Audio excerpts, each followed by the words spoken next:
यही रात अंतिम, यही रात भारी। जहां दोस्तों कल रिजल्ट आने जा रहा है लोकसभा 2024 के चुनाव का। और ये चुनाव इतना मज़ेदार हुआ है कि भाई ना लहर है, ना आंधी है, ना तूफ़ान है, ना साइक्लोन है। उसके बावजूद जो है मोदी जी का टीम जो है 400 पार पहुंच रही है एग्जैक्ट पोल में। एग्जिट पोल में तो 400 पार पहुंच रही है।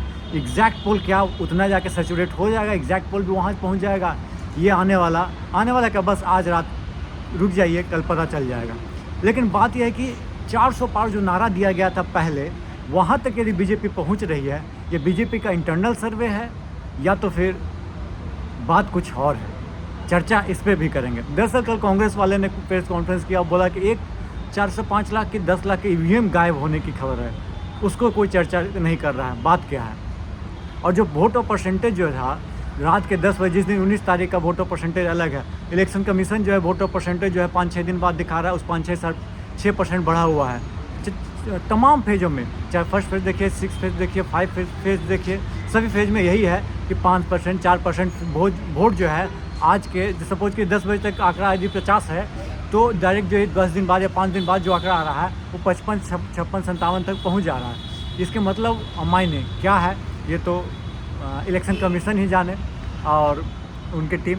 लेकिन बीजेपी जो है 400 पार का आंकड़ा दी थी कि नहीं होता है, सामने वाले को डिमोरलाइज करने के लिए, जहाँ तक लगता है, या सटीक बैठाने के लिए, या कॉन्स्टिट्यूशन चेंज करने के जो कांग्रेस आरोप लगाते रहती है। तो इस पर सत्यता कितनी है ये आने वाला का कल पता चल जाएगा। लेकिन मैं आपको बता रहा हूँ एग्जिट पोल में एग्जैक्ट जो सिचुएशन है उसकी हम लोग चर्चा करते हैं। दरअसल केरला की बात करते हैं। सबसे पहले 4 सीट केरला में बीजेपी को मिल रही है, जो कि बहुत अचंभित और बहुत ही खतरनाक लेवल की, मतलब शॉकिंग न्यूज़ है। यदि 4 सीट मिलती है तो चलिए 3 से 4 सीट यदि मिलती है तो वहीं पे तमिलनाडु में क्या तो 10 सीट बीजेपी को मिल रही है। ये और भी शॉकिंग। जहाँ पे पिछली बार शायद क्लीन स्वीप की थी डीएमके, वहाँ पे यदि डीएमके और कांग्रेस मिलके वहाँ पे यदि बीजेपी को 10 सीट मिलती है तो रियली में शॉकिंग है। उससे बड़े शॉकिंग है कि भाई बीजेडी पे भारी पड़ रही है कौन? आपको बीजेपी 20 से 21 सीट है, 18 से 20 सीट बीजेपी के पास जा रही है। 1 से 2 सीट हिमात जा रहा है आपको बीजेडी के पास, नवीन पटनायक जी के पास।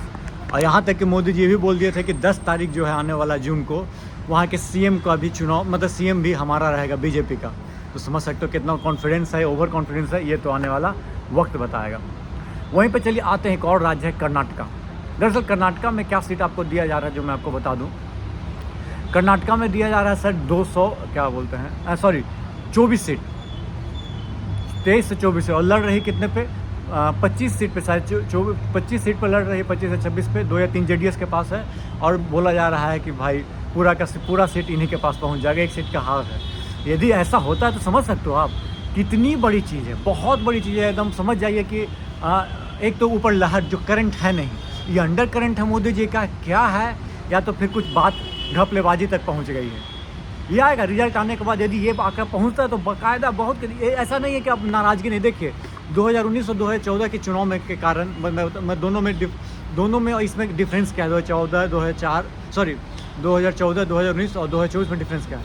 2014 में लोग कांग्रेस से तंग आ चुके थे और कुछ घपला जो 2G स्कैम, कोयला स्कैम और ये सब जो क्या बोलते हैं आंदोलन जो हुआ था, अन्ना आंदोलन, उसके कारण कुछ लोग, बहुत सारे लोग भड़क गए थे और देखना चाह रहे थे कि नहीं न्यू पार्टी जो बीजेपी है उसको ला के देखते हैं क्या होता है। कोई बात नहीं, चलिए दे दिया गया 282 सीट। उसके बाद सेकंड टर्म जो आता है उसमें बालाकोट स्ट्राइक होती है, पुलवामा हमला होता है, उस पर राष्ट्रभक्ति के नाम पर वोट मांग लिया जाता है। चलिए उसमें भी दे देते हैं। इस चुनाव में जो वोट मांगने का जो नाम है, मंगलसूत्र, क्या बोलते हैं, मंगलसूत्र, मटन, मछली, ये सब पे क्या बोलते हैं, मुसलमान भी बोल सकते हो, ये सब पे वोट मांगा गया है।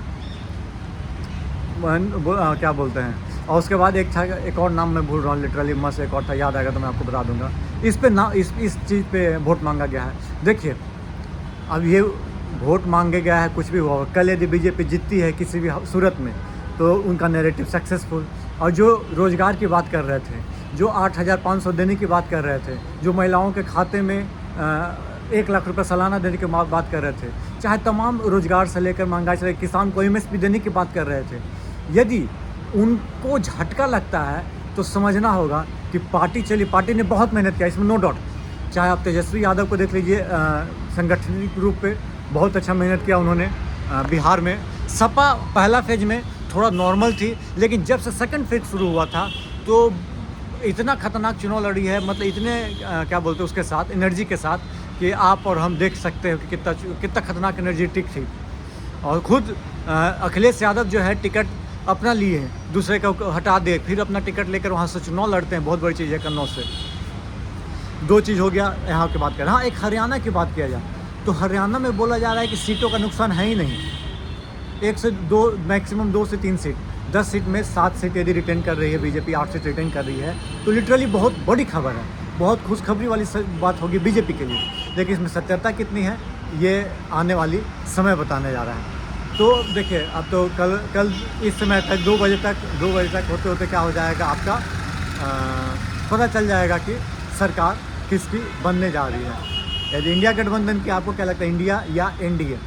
इंडिया यदि बनती है तो हैट्रिक होगा मोदी जी को। इंडिया बनती है तो बहुत बड़ा चमत्कार, और एक जो नहीं होता है कांग्रेस में जो उत्साह खत्म हो गया था, जो उसके अंदर की उपेक्षाएं खत्म हो गई थी, उसकी उपेक्षाएं में फिर से जागृत होगी।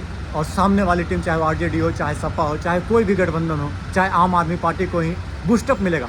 और सबसे बड़ी बात मैं आपको झारखंड की बताता हूँ। दरअसल झारखंड में जब से जेल में गए हेमंत सोरेन, वहाँ पे फैक्टर क्या हुआ कि आदिवासी का वोट बैंक जो था तो बीजेपी की तरफ जाता था वो, और जेएमएम में बढ़ जाता था। तो इस पर एक तरफा उम्मीद ये है कि आपको जेएमएम के साइड जाता हुआ दिख रहा है। अब 10-20% की बात नहीं कर रहे हैं, मैक्सिमम परसेंटेज ऑफ वोट वहाँ पे जाता हुआ दिख रहा है। वहीं पे दिल्ली की बात कर रहे हैं तो दिल्ली में बहुत सारे लोग बोल रहे हैं कि चांदनी चौक की सीट आपको निकल जाएगी, लेकिन 6 सीट फंस सकती है, देखना ही हुआ। दिल्ली में सबसे बड़ी बात क्या है ना, कि जो भी पिछला बार का हार्ड का मार्जिन था ना अपोजिशन का, 5 लाख, 4 लाख, 3 लाख, 2 लाख, 2.5 लाख, इस तरह के, और इतना मार्जिन क्या मैनेज हुआ है या नहीं, मेरे को दिल्ली से उम्मीद बहुत कम दिख रहा है। 1 या 2 सीट मैक्सिमम इंडिया गठबंधन के पास जाना चाहिए, देखते हैं क्या होगा। मध्य प्रदेश में तो बीजेपी ने सुपड़ा साफ कर दिया कांग्रेस का, ये भी दिलचस्प है। कल क्या होगा ये है, यही रात अंतिम, यही रात भारी होने वाला जो बात कहे जाने वाला जो बात है सबकी, कोई भी, चाहे वो तमाम राहुल गांधी हो, नरेंद्र मोदी जी हो, चाहे अमित शाह हो, सभी को आंखों से नींद गायब हो चुकी होगी। देखते हैं कल का आंकड़ा क्या आता है। यदि वीडियो पसंद आए हो, आपको क्या एग्जैक्ट पोल लग रहा है, एग्जिट पोल, कि कुछ फर्जी होने वाला है, क्या होगा, सब बताइएगा कमेंट बॉक्स में कमेंट करके। धन्यवाद, जय हिंद, जय भारत दोस्तों।